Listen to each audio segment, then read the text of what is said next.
Bismillahirrahmanirrahim. Assalamualaikum warahmatullahi wabarakatuh. Waalaikumsalam warahmatullahi wabarakatuh. Innal hamdalillah nahmaduhu wa nasta'inuhu wa nastaghfiruh wa na'udzu billahi min shururi anfusina wa min sayyiati a'malina. May yahdihillahu fala mudilla lahu wa may yudlil fala hadiya lahu. Asyhadu an la ilaha illallah wahdahu la syarika lahu. Asyhadu anna Muhammadan abduhu wa rasuluhu wa ba'd. Bapak-bapak, ibu-ibu, jamaah kajian Kitab Riyadhus Shalihin, Syarah Kitab Riyadhus Shalihin di Aula Yatim Center Al-Ikhlas di Pondok rukinan subuh, Sabtu subuh ataupun yang dimanapun berada saat ini, rahimani wa rahimakumullah. Alhamdulillah kita bersua kembali. Setelah pekan kemarin kita harus adakan perubahan schedule sedikit, yang harusnya Sabtu kita ke Jumat. Tapi kita kembali pada satu kaidah bahwasanya ma khalaqta hadza batila, tidak satupun peristiwa yang terjadi itu kebetulan atau sia-sia. Jadi semuanya pasti ada kesengajaan dari Allah, dan kesengajaan itu adalah yang terbaik untuk makhluknya, untuk kita semua. Maka dalam kondisi apapun kita tetap bersyukur kepada Allah Subhanahu wa Ta'ala. Terutama yang pagi ini kita bisa bermuajahah, sholat berjamaah, kemudian lanjut kajian semacam ini sampai kita mengambil faedah kesunahan sampai suruh nanti sholat 2 rakaat berjamaah, 2 rakaat sholat sunnah suruh. Insya Allah kita berupaya menghidupkan sunnah Nabi di antara sunnah-sunnah yang ada. Mudah-mudahan kita diakui sebagai hamba-hamba atau umat yang mencintai. Man ahya sunnati fa'ahkani, kata Nabi sallallahu alaihi wasallam. Maka barang siapa yang menghidupkan sunnahku, kebiasaan-kebiasaan baik dalam beribadah maupun dalam bermuamalah yang banyak ditinggalkan orang, kemudian kita mengerjakan itu, makna menghidupkan ahya sunnati, menghidupkan sunnahku, fa'ahabbani, maka dialah orang yang benar-benar mencintai, kata Rasulullah SAW. Jadi salah satu indikator mencintai Nabi itu adalah menghidupkan sunnahnya. Sunnah atau kebiasaan ibadah yang sudah mulai ditinggalkan orang, gitu Pak. Jadi kalau subuh sampai suruh ini kebanyakan orang, sekian persen dari banyak orang ini tidur atau pulang atau di rumah atau di mobil misalnya, atau ke kebun gitu. Kalau yang nelayan ya ke tasik, kalau dagang ya ke pasar. Celakanya ke pasarnya, ke kebunnya, ke lautnya itu justru sebelum subuh gitu, dan subuhnya lewat. Nah ini tidak saja tidak menghidupkan sunnah, tetapi justru melanggar ketentuan syariat. Kalau saya dulu pas kampung itu ada tren lari pagi, nggak tahu kalau pagi, saya masih SD. Lari pagi jam 2 itu sudah bangun, bukan untuk sholat tahajud tapi untuk lari pagi. Dan luru itu apa Pak ya? Masuk ke cari pohon, di bawahnya itu dulu dicari-cari yang rontok itu apa kalau di sini namanya? Kenapa? Luru, kalau di kampung saya luru. Ya, ngambil yang jatuh, yang itu nyender. Itu kegiatan saya dulu, dan itu umum anak-anak tahun 70-an itu seperti itu kegiatannya. Itu sekitar tahun 85-an lah, tahun 85 sampai tahun 90 di SMP, SD SMP itu. Jadi itu kebiasaan-kebiasaan yang tidak mengikuti sunnah, justru melanggar ketentuan sunnah. Maka kita bersyukur Pak, kita bersyukur di akhir usia seperti ini, semakin tua kita ketemu dengan jalan sunnah, dengan jalan sepak tepak, jalan sepak itu kita alhamdulillah Pak. Dan itu bukan prestasi kita, tetapi murni karena Allah tepak. Allah yang mengarahkan kita, Allah yang memberi hidayah kita, Allah yang fasilitasi kita untuk bisa seperti ini duduk kajian, duduk di majelis ilmu, apalagi rutin menghidupkan sunnah yang rutin. Ya, mudah-mudahan kita terakui oleh Allah, oleh Rasulullah sebagai umat yang mencintai beliau Sallallahu Alaihi Wasallam. Man ahabbani, kata baginda Nabi Sallallahu Alaihi Wasallam, dan barang siapa yang mencintaiku, ma'i fil jannah, maka akan bersamaku di surga. Wah ini bersama Nabi di surga. Kalau surganya Nabi berarti surga yang paling tinggi apa? Firdaus Pak. Jadi Firdaus itu surganya Rasulullah, surganya para Nabi dan Rasul. Dan kita yang bukan siapa-siapa ini, yang banyak dosa ini, ada jaminan juga di surga Firdaus. Banyak hadis-hadis yang menjelaskan itu. Di antaranya ini, orang-orang yang menghidupkan sunnahku, kata Nabi Sallallahu Alaihi Wasallam, maka dia mencintaiku. Dan siapa yang mencintai itu maka akan bersamaku. Bersamaku itu berarti ya di surga yang tempatnya Nabi gitu. Ada lagi bukti lain bahwa kita bisa di surga Firdaus itu.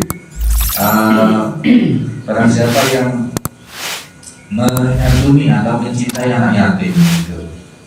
Ya, barang siapa yang mencintai anak yatim maka nanti di surga seperti dua jari ini gitu. Jadi banyak petunjuk yang kita dapat dari kegiatan sunnah, dari kegiatan majelis ilmu, dari kegiatan kesunahan yang banyak ditinggalkan orang. Ternyata di situ ada banyak mutiara hikmah dan ilmu yang bisa menjadikan jalan kebaikan buat kita. Ternyata banyak sekali jalan kebaikan.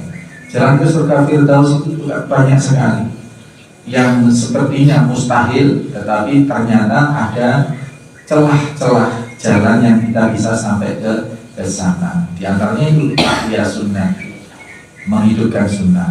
Ini harus sekalian kita membaik bersyukur dan memperbanyak sholawat atas Nabi kita Muhammad Sallallahu Alaihi Wasallam. Kita masuk ke hadis berikutnya di dalam babul bayani turukil khair, banyak penjelasan mengenai banyaknya jalan-jalan kebaikan. Kita sudah membahas 15 hadis dalam bab ini. Kita sampai hadis yang ke-17 atau hadis yang bernomor dalam kitab ini 133, setelah kemarin hadis pendek dari sahabat Abu Musa al-Asy'ari. Itu kemarin menjelaskan bahwasannya barang siapa yang sholat dari ya, jadi maghrib, subuh dan asar ya, jadi bartain itu sholat yang di waktu-waktu dingin. Sebelumnya kita sudah dikasih clue oleh baginda Nabi dengan hadis yang sebelumnya, isbahul wudu'i alal makari.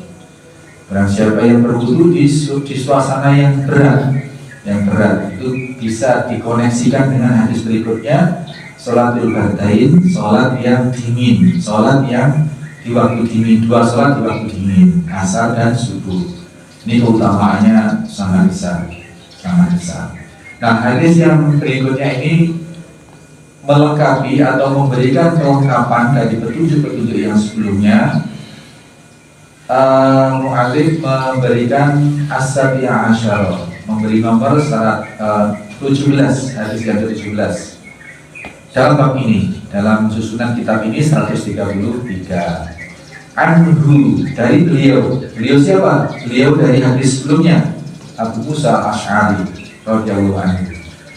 Anhu qala, bahwasanya sahabat Abu Musa beliau berkata atau bercerita, Qala Rasulullah sallallahu alaihi wasallam, bahwasanya baginda Nabi sallallahu alaihi wasallam bersabda, "Idza marido, apabila sakit abda, idza marido abdu, apabila sakit seorang hamba sakit, kita semua apabila ditimpa sakit, au safari, atau melakukan perjalanan, safar, ini fiilnya fiil madi, telah berjalan, atau apabila sakit, apabila ditimpa sakit, apabila telah dalam posisi perjalanan, kutiba lahu, ditulis baginya, mislu, semisal, makana ya'malu mukiman sahihan, ditulis pahala sebesar semisal apabila dia tidak sakit dan tidak apabila dia tidak bepergian, tidak safar, mukim, berada di tempat tinggal, atau sedang tidak sakit atau dalam keadaan sehat. Ini rawahu Bukhari. Tapi sekalian, ini hadis kabar gembira bagi amalia kita. Ini merupakan satu rahasia bukan berarti rahasia disembunyikan ya. Satu mutiara yang tidak banyak diketahui oleh banyak orang, karena tidak banyak yang menggali sunnah itu, tidak banyak orang yang belajar hadis, tidak banyak orang yang mengkaji kitab-kitab para ulama yang di dalamnya menguak rahasia-rahasia seperti ini, baik dari ayat-ayat Al-Quran maupun dari hadis-hadis yang sahih. Nah, kitab Riyadhus Shalihin diantaranya adalah kajian-kajian dalil sahih, baik dari Al-Quran maupun dari hadis-hadisnya. Dan ini merupakan satu hadis yang kita baca barusan, merupakan satu kabar gembira. Bayangkan sekarang, apabila seorang hamba itu sakit atau dalam perjalanan, maka dia tetap mendapat pahala sama dengan ketika aktivitas ibadah dia di rumah ketika sehat. Bahasan ketika mungkin di tempat tinggal sekarang ini, di kandang, sholat 5 waktunya berjamaah, ke masjid, ke musola, ke tempat sholat, kemudian melakukan sedekah subuh misalnya, atau apapun, dan itu dilakukan rutin ketika tidak kemana-mana, ketika di rumah dan ketika badan sehat. Nah, suatu ketika, wa'iyahulillah, misalnya, mudah-mudahan Allah menghindarkan kita semua ya, sakit pas tak bisa ajalan ke masjid gitu. Tapi sholatnya kalau wajib kan harus tetap, selama masih hatinya ingat, sholat itu masih diwajibkan. Makanya kita kalau ke rumah sakit, Sambang, ke Jenguk, besuk, dinas tugas besuk setiap Selasa dan Jumat itu tetap kita ingatkan. Selama hatinya masih ingat, belum pingsan, belum koma, belum tidak normal, belum pikun, itu wajib sholat itu. Tetapi pelaksanaannya yang mendapatkan rukhsah atau keringanan. Nah, suatu saat wa'iyahulillah, sekali lagi mudah-mudahan tidak kita terhindar dari itu. Bahkan misalkan ini contoh, sakit terus tak bisa ke masjid, subuh itu atau siang itu atau sehari itu 5 waktu itu nggak bisa ke masjid, sholatnya yang di rumah, itu tetap dihitung sholat berjamaah. Nyaman atau tidak? Ya enak. Nyaman ya Pak. Terus sekarang kita kembangkan. Biasanya itu kalau orang Madura ternyata harusnya Pak. Kalau kita ngomong biasanya itu seperti ini. Jadi kalau kita kan kebiasaannya. Tapi kalau di kultur kita Madura di sini, biasanya itu ternyata adalah seharusnya ini Pak. Seharusnya lampu merah harusnya jalan, harusnya berhenti tapi jalan. Kalau orang sini ngomong lampu merah biasanya berhenti kok jalan, gitu loh ya. Nah, jadi di situ ada pergeseran apa itu bahasa. biru dikatakan hijau dikatakan biru ya. Nika tembok nika apa ini memang biru ya, daun nika biru daun. Nah,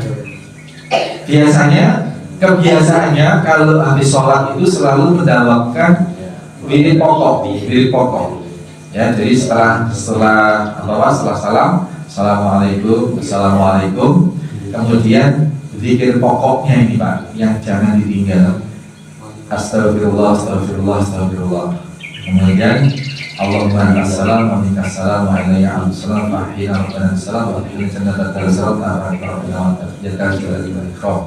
Kemudian subhanallah 33, alhamdulillah 33, Allah akbar 33, tahlil 1 kali, mengenami 100, la ilaha illallah wahdahu la syarikalah, lahul mulku wa lahul hamdu wa huwa ala kulli syai'in qadir. Kemudian ayat kursi, anak perhatikan ya, ayat kursi, kemudian Kulhu 3 kali, falak anas, baru doa sembahyang.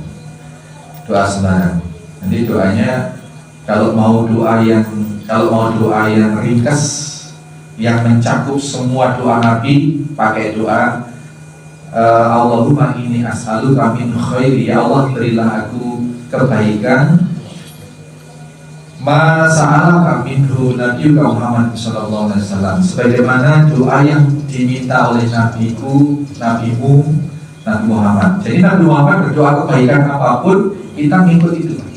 Jadi doa ini doa khusus, doa yang diijazahkan oleh Nabi kepada para sahabat kita semua. Kalau mau doa dari semua yang telah aku pernah minta kepada Allah, ini doanya.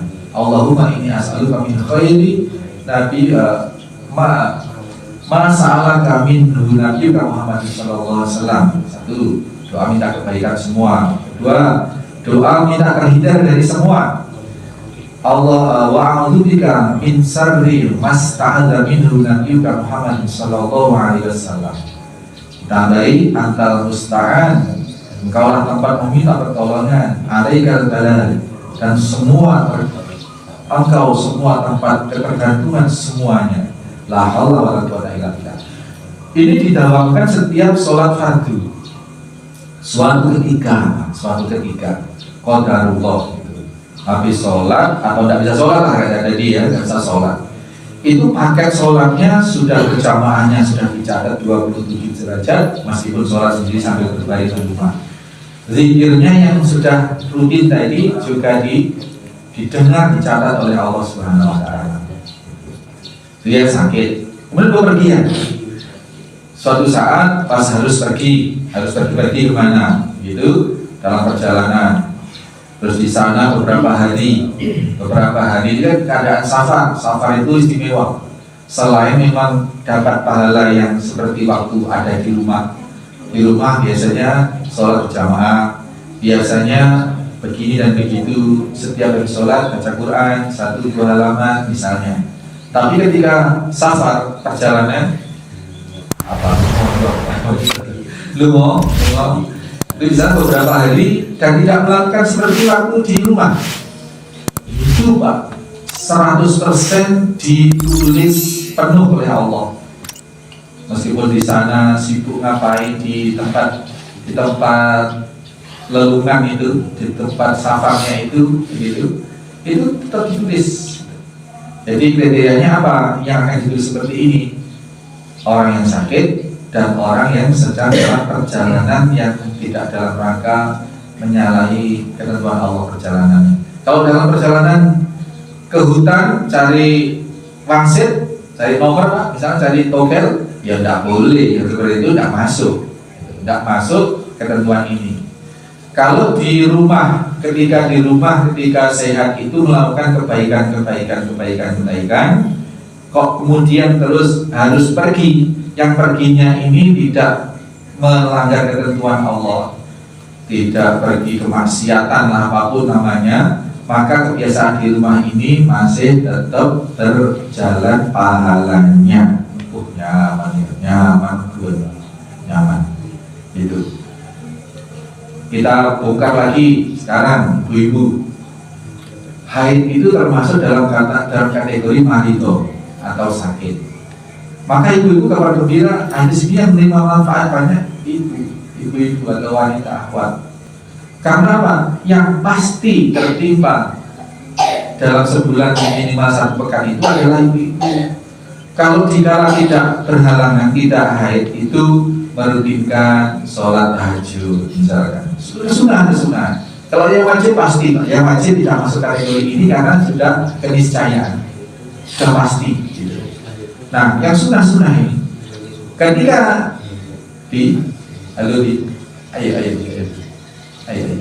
ketika sehat, ketika tidak berhalangan, ini penting juga buat bapak-bapak, mas-mas kalau punya istri, punya anak perempuan, dinasihati seperti ini. Ketika tidak berhalangan itu melakukan banyak kebaikan, ya, puasa Senin Kemis, misal apapun namanya kesunahan. Yang penting rutin, yang dikatakan di sini yang rutin, kebiasaan, ya, kebiasaan. Terus kemudian 7 hari dalam haid itu tidak sholat fardu, tidak puasa, tidak sholat tahajud, itu penuh Pak ditulisan, Masya Allah. Jadi dan jangan dianggap enak bapak-bapak, enak lelaki, enak laki-laki. Tidak ada jeda untuk ibadah malolo, penuh dalam hidup. Kalau perempuan akan terhalang, jangan khawatir. Terhalangnya untuk ibadah gara-gara haid itu pahalanya masih ngalir